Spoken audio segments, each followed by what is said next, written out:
All right, we're back on, and I think we could go one of two ways from here. We could go into the hotel beef and the war that I have with the now, or we could go into these two dates from yesterday. I have no idea what. And I'm just standing there like, what the fuck, what the fuck, what the fuck. Were you alone when she said that to you? Yeah, we were alone in the elevator together. And I was very taken aback. So I literally just respond, okay then. And go about my days, nothing happened. But in my head, I'm immediately thinking, fuck, fuck, fuck, fuck, fuck, fuck, fuck. Right. You know, what do they know? Who knows what? When did this happen? You know, is this the end? Am I gonna be on the gibbet tomorrow? So immediately catastrophic thinking took over. I would say very And appropriately so, really. and very caffeine fueled too. Okay. I remember having a little bit. I had some extra coffee that morning, so I was already a little jittery. That's just what you didn't need. Exactly. So that was just like, I mean, what choice do you have? You just go back to work and pray for the fucking heavens above. It's very funny, Sir Bobbert. There's a figure from Roman history who was he was a generation before Caesar. He actually wanted Caesar killed at one point because he wanted Caesar, who was 19 at the time, to divorce his wife. And this guy is Sulla. He was the first straight up dictator of Rome who just marched on the city twice. And the second time he just became dictator for life. And he told, for whatever, political networking reasons, told Caesar, you're going to divorce your wife. And Caesar was 19 talking to the fucking dictator. Was like, nah, I don't want to. Okay. I kind of like this broad. Okay. But anyway, so Sulla is this figure, really powerful Roman figure, who put his kind of personal brand and faith into the goddess Fortuna.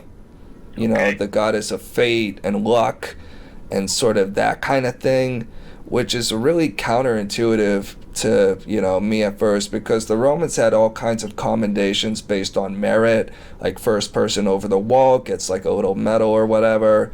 They're very sort of practical minded on one level, where they're like, if they see a culture that has a better sword or helmet, they're like, yeah, let's just do that, but with Sulla, it's almost like,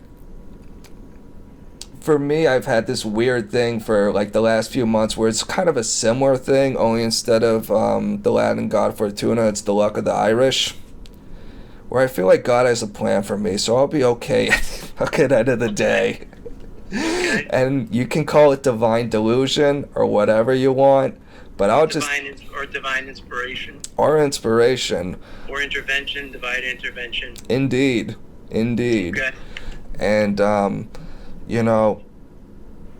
guess I'll just have to leave it open for interpretation for now, but basically an hour or two later, man, I'm gonna have to just axe this whole segment. Yep. Bonus episode on the Patreon, though.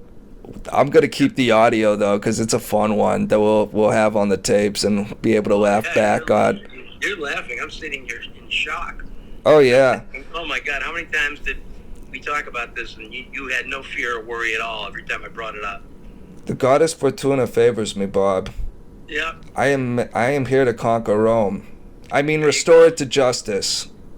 Restore it to order. Excuse me. But don't go too far. I'll think you're in a manic state. Okay. No, for sure. And the thing is, Bob, it's also kind of interesting because this is July 5th or 6th something. It always seems around 4th of July some shit happens with me. Then you should take note of that. Really should. Not dismiss it as, accidental or chance. Maybe there's something in the stars or the earth or you or a whole combination of things, that doesn't work well for you around that time. Oh, for sure. And Let me ask you, was this about... kind of tweaks my brain just trying to see it from the other side. But anywho, so yeah, that was basically it. And within that 24 hours, not a single comment.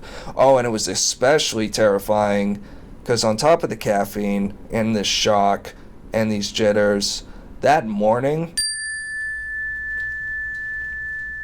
the next morning to wrap the thing up, my voice was destroyed. I've never had anything like it, I think, since I went to like a metal concert 12 years ago. Like, I can't even do it now. My voice was very rowdy and like, it was difficult to speak. And at one point, I even said, I was talking to one of the paralegals, and at one point just stopped mid-sentence. I said, "I'm sorry, I don't know why my voice is so fucked up right now." And she started to laugh because she could tell, it was so obvious, I could tell, so. Business as usual. Okay. So I don't think so he may have, like I said, I'm not going to bother trying to read his mind because it ultimately doesn't really matter. And I think things turn out okay, because like I said, the work did get done on time. You do not want it submitted at the last minute. But, it was like, it's still, like, it did not hold up all the courts and proceedings or anything, Okay. So, but it was like, I think close enough where he may have been worried about that, and that's why he sent that email. Okay. And everything was business as usual. Yep, so it was no worries whatsoever, but first that happened, so I'm already on edge, and then I get told about this in the elevator. I'm just having a heart attack at this point. I mean, the thing is like, I just imagine like the level of scrutiny, and I just kind of go to an inquisition level. So it's like, I think if it was a time where Miss Filipina was around, my head probably would have gone there pretty quick.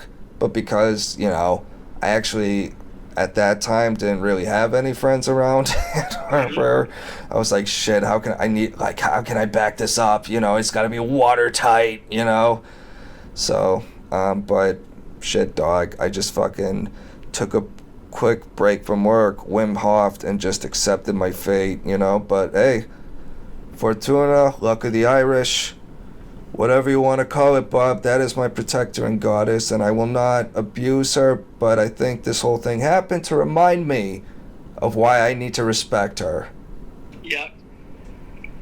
That's my takeaway from it.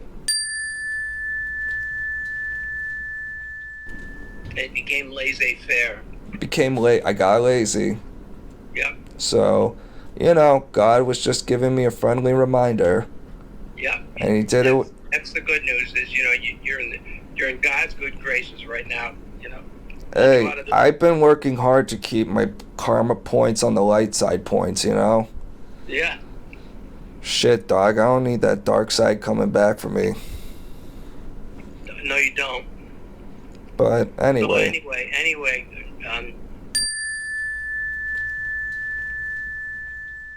right.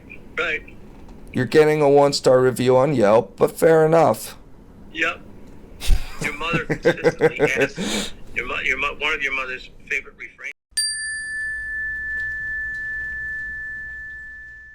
the private business. Yeah, so I wasn't worried about any, like, fucking jail charge or fucking anything like that. Yeah. That wasn't even on my mind, Okay.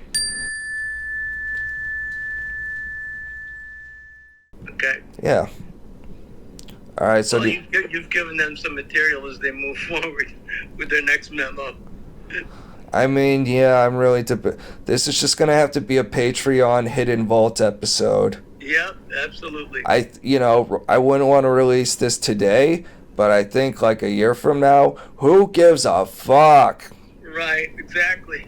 So this will be a secret episode that I'll release on my at a time of my choosing. All right. So we can move on. All right, let's do it. Let me just pause the tape. Okay.